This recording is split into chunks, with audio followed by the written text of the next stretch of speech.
Hola, bienvenida, bienvenido a un episodio más, a una videocolumna más de Localeando. Y bueno, en esta ocasión quiero abordar el tema de Elon Musk, disrupciones, municipios y USAID. Quizás no te sea muy familiar este último nombre, pero lo iré desglosando, detallando durante esta videocolumna. Bueno, Elon Musk pues es la persona con la mayor fortuna en el mundo. Como bien sabemos, es dueño de Tesla, de SpaceX, fue también creador de la empresa PayPal y bueno, todas estas empresas han marcado hitos, han dejado historia, pues en este mundo, ¿no? Y el presidente Trump pues le asignó una tarea en esta segunda presidencia que él está encabezando, ¿no? Y esa es la de hacer más eficiente el gobierno de Estados Unidos. Eh, pues, y en este cargo, Elon Musk ha hecho cosas realmente, pues, inconcebibles, ¿no? Por decirlo de alguna manera, en estos últimos días. Ha causado un furor en la opinión pública en Estados Unidos, en la clase política. Y bueno, las razones de ellos es porque algunas de las decisiones que ha tomado han sido muy controversiales. Por ejemplo, ha decidido, eh, o al menos él, ¿verdad? Que USAID, esta agencia de los Estados Unidos para el Desarrollo Internacional, pues para operaciones y bueno, otras acciones por ahí. Entonces, al respecto, yo quiero abordar algunas ideas, algunos puntos, los voy a dejar descritos en la descripción del video o si no, aquí en mi sitio web de localando.com y ahí tú vas a poder también leerlos. Pero los voy a ir relatando en el transcurso de esta videocolumna. Bueno, entonces, comienzo diciendo que lo hecho por Moss en estos últimos días en el gobierno de Estados Unidos no es algo nuevo en el sector gubernamental, valga la redundancia, ¿no? Ha sucedido en los mismos Estados Unidos, ha sucedido en México, en otros países, es algo casi normal, ¿no? Pero lo que sí es anormal es la velocidad con la cual ha hecho estos cambios. De un día para otro o en 2 o 3 días decidir la suerte de una agencia gubernamental, en este caso de USAID, con empleados, con 10,000 empleados y muchos de ellos a nivel del mundo, pues la verdad que ha sido algo insólito. Insisto, por la velocidad en que lo ha ejecutado. Eh, Ahora bien, insisto, estos ajustes, estos cambios se dan en el sector gubernamental. Por ejemplo, en México, en los municipios mexicanos, se dan cada 3 años, ¿no? Estos ajustes, estas disrupciones, que es el concepto que yo quiero manejar el día de hoy. Otro ejemplo es los organismos autónomos en la 4T que desaparecieron, ¿no? Bajo el mandato, bajo este régimen actual de la 4T, pues ocasionaron disrupciones y había una fecha para que eso sucediera, ¿no? La pregunta era qué tanta disrupción iba a suceder y si esa disrupción finalmente se iba a hacer, ¿no? Porque siempre pues, quedan las dudas ahí, a lo mejor un wishful thinking ahí de que no, al final no lo va a hacer, pero bueno, suceden, ¿no? Las cosas. Entonces, insisto, aquí el tema es que tanta disrupción sucede en este tipo de organizaciones, generalmente públicas. Ahora bien, las disrupciones tienen sus orígenes, tienen sus fuentes, a veces son cuestiones políticas, a veces son económicas, ¿no? En el caso de las empresas son económicas, mi producto no vende, etcétera. En el caso de los gobiernos, pues son ideológicas, son políticas, nueva administración, etcétera. Porque, bueno, hay que reconocer que toda organización es susceptible de mejoras, ¿no? Incluso hasta las empresas de Elon Musk, ¿no? Tesla o SpaceX, pues requieren ajustes, ¿no? Por ejemplo, pues ahorita mismo Tesla las ventas de esta empresa de Elon Musk están cayendo, ¿no? Sus autos eléctricos han perdido competitividad ahí con otros fabricantes, principalmente chinos. Entonces, insisto, eh, este tipo de disrupciones, estos tipos de ajustes son necesarios. Ahora, a ver, el tipo y tamaño de disrupciones, pues, tienen que ver también con la capacidad institucional, ¿no? Y quiero recalcar que estas disrupciones a veces que suceden a la velocidad de la luz, insisto, se dan en el sector público de una manera, pues, digamos, el sector privado, discúlpeme, de una manera más común, ¿no? Uno de ellos es el caso de Lehman Brothers, ¿no? Hace en el 2008 que colapsó prácticamente de un día para otro y miles de empleados basados en Nueva York, en su ciudad matriz, como puedes ver aquí en las imágenes, pues fueron despedidos y tuvieron que dejar sus empleos con todo lo que eso implicaba, ¿no? Hijos en las escuelas, pago de hipotecas, pago de autos, etcétera. Entonces, pues, insisto, esas disrupciones pues, tienen que ver por ciertos factores. Ahora bien, siempre que sucede una disrupción, van a haber dos bandos, ¿no? Están aquellos que quieren, o aquellos líderes que quieren que la disrupción sea algo moderada, que no sea de fondo, que hay que cambiarlo, no hay que desaparecer esa entidad o ese programa, ese proyecto, sino que hay que hacerle algunos ajustes, algunos retoques, ¿no? O hay también el otro bando que quiere una disrupción total, prácticamente quieren eliminar esa entidad, esa dependencia, ese proyecto, ¿no? Y en el caso de USAID, con una entidad que yo conozco, pues más o menos, ¿no? Poco, pero algo sé, porque he tenido vinculación, he trabajado en proyectos de USAID desde el 2002, no de manera constante, algunos años, luego de 4 años dejé de colaborar en proyectos con USAID y luego regresé a otros y así sucesivamente, ¿no? Pero esa es otra historia. Entonces, regreso al tema de que la existencia de dos bandos y, por ejemplo, en el caso de USAID, pero sucede en gobierno municipal, en una empresa, en todos lados.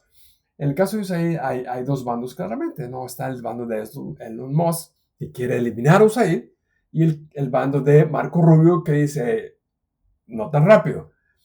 Hay ciertamente, hay que hacerle muchos ajustes de fondo, de personal, de programas, de proyectos, pero hay que mantenerla, ¿no? A lo mejor no es el mismo tamaño, pero más pequeño, más enfocada a temas alineados a lo que es pues, el gobierno en turno, que bueno, evidentemente esa postura genera menos daño. Ahora, aquí el dilema o el problema es que cuando tú quieres hacer disrupciones en un gobierno, en una entidad pública, pues eso generalmente requiere ciertos ingredientes, ¿no? Necesitan darse algunos factores. Uno es que tiene que hacerse por consenso, tiene que hacerse convenciendo, porque una empresa, una entidad pública no es, perdón, una empresa pública o una entidad pública o un gobierno no es pues una empresa, ¿no? Donde ahí hay un liderazgo, ¿no? Es vertical, el dueño, el gerente, el CEO, con sus directores toman las decisiones y por aquí te vas, ¿no?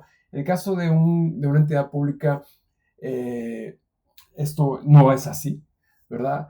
Y además no estoy haciendo aquí nada nuevo, esto es sentido común y todo el mundo que hemos trabajado algunos años en el sector público sabes que pues no hay recetas secretas, ¿no? Aquí hay factores, principios muy elementales que, insisto, tienen que ver con el consenso, con el que toman tiempo y que hay que dar un paso a la vez, ciertamente sin titubear. ¿Por qué? Porque se trata de un cambio de cultura donde intervienen muchos factores, otro de ellos es el político y bueno, tienen que considerarse, insisto. En el caso de Elon Musk, en mi opinión muy personal, pues Elon Musk podrá meter la tijera que quiera, pero pues sus efectos bien pueden ser limitados, pero yo cuestiono mucho si estos efectos van a ser profundos, porque hay una cosa que es un hecho, ¿verdad? Y el hecho es que todos los empleados públicos de nombramiento, ¿ok? Que no son electos, los nombramientos o que no están en un sindicato, pues tarde o temprano van a perder sus empleos. En este caso me refiero a Elon Musk, ¿verdad? Puede durar todo el cuatrienio de Trump, como puede durar hasta mañana, una semana, hasta el momento que se convierte en un problema, Trump a lo mejor lo puede despedir. Lo mismo sucede en los municipios, ¿no? Un director dura hasta que esa persona en el cargo lo hace bien o ya no es un estorbo para ejecutar el proyecto. Entonces, y esto los empleados de niveles medios y niveles bajos principalmente lo tienen muy en claro. Entonces, muchos de ellos lo que tratan es navegar la incertidumbre, ¿no? El reto en ese momento que enfrentan, donde es evidente que hay mucho temor, ¿no? Y sobre todo cuando tienes familia, es la verdad, no quiero ni pensar, pero está en una situación así realmente lamentable. Lo he visto muchas veces en mi trabajo de más de 25 años con el sector público, con los municipios principalmente, donde hay cambios de gobiernos y la gente está descorazonada, está también desilusionada, está triste, está molesta, y con todas las implicaciones económicas que eso significa. Entonces, ya para ir cerrando, pues mis recomendaciones es que cuando tú estás en un momento así, insisto, lo he visto muchas veces, mis sugerencias, insisto, en este tiempo que llevo, pues, trabajando con gobiernos municipales desde afuera, aunque también lo vi personalmente, cuando trabajé en el gobierno municipal hace ya muchos años, en momentos así, mis recomendaciones son las siguientes. Una es, hay que vender las virtudes del programa en el que tú estás, del proyecto en el que estás encabezando, inclusive las personales, ¿verdad? Para con la nueva administración.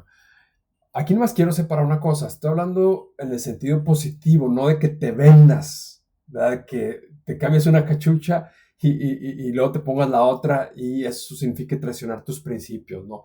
Hay gente que lo tiene que hacer por necesidad económica, ¿verdad? Que no le queda de otra más que doblarse, y si dice el jefe que a partir de ahora van a ser las 10, pero son la 1, pues ahora a partir de ahora son las 10. Entonces, a ese tipo de venderse y cambiarse los principios para ponerse otros, a eso no me refiero a principios, valores que tienen que ver con la ética y la integridad de las personas y del trabajo que estamos ejecutando. Bueno, eso por un lado. Mi otra recomendación es que hay que colaborar con la nueva gerencia. Guste o no, ellos son los que tienen el mando, tienen el poder, y nosotros pues somos empleados, o eres un empleado que te pagan para hacer un trabajo lo mejor posible, y al recibir un salario pues eres un profesional, ¿no? Y por lo tanto, siendo así, tienes que colaborar con el mando. Claro, hay límites, ya si esas decisiones que están tomando tus jefes no van acorde con los principios básicos de la ética e integridad, pues ahora sí ya quizá la última decisión que tengas es la de renunciar, pero por lo pronto tienes que colaborar, ¿no? También hay que ser imparciales. En un ambiente hoy en día muy polarizado, muy radicalizado, es muy difícil ser imparcial, ver las cosas sin telarañas, ¿no? O no verlas en blanco y negro, sino darles el sentido exacto o el significado exacto de lo que es.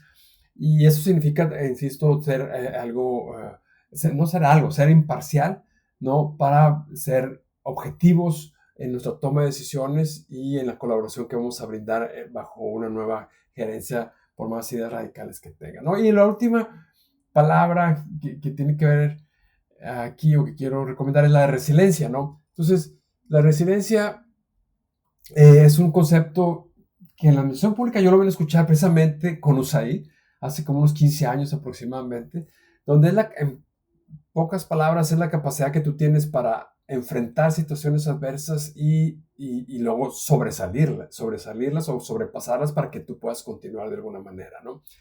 Entonces, esa resiliencia pues también se hace necesaria en estos momentos duros. Es adaptación, es procesar lo que estás viviendo, atender las causas, las consecuencias, eh, todo alineado al proyecto en el que tú estás o al departamento al que estás asignado, ¿no? Para que pues ese trabajo pueda continuar y pueda mantenerse. Entonces, ya para terminar, no extender esta videocolumna, yo lo que sí quiero expresar son mis simpatías y mis mejores deseos a todo el personal de USAID alrededor del mundo, específicamente pues amigos cercanos, conocidos que tengo ahí en esta agencia de los Estados Unidos para el Desarrollo Internacional, que han sido despedidos, que están trabajando con USAID, ya sea directa o indirectamente me refiero a con organismos que hacen trabajos para USAID, es decir, USAID los contrata a sus organizaciones para que hagan ciertos trabajos, proyectos, programas, y que de un día para otro fueron despedidos. Entonces,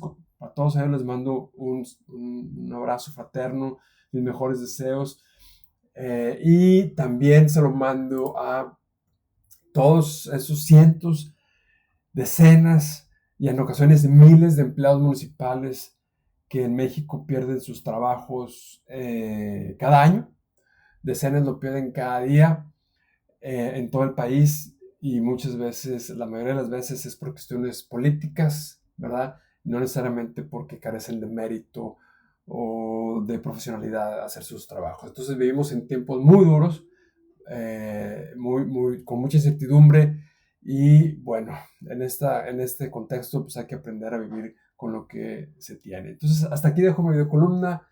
Muchísimas gracias por haberla escuchado o visto. Depende de la plataforma en la que estés y nos vemos a la próxima. Cuídate, bye.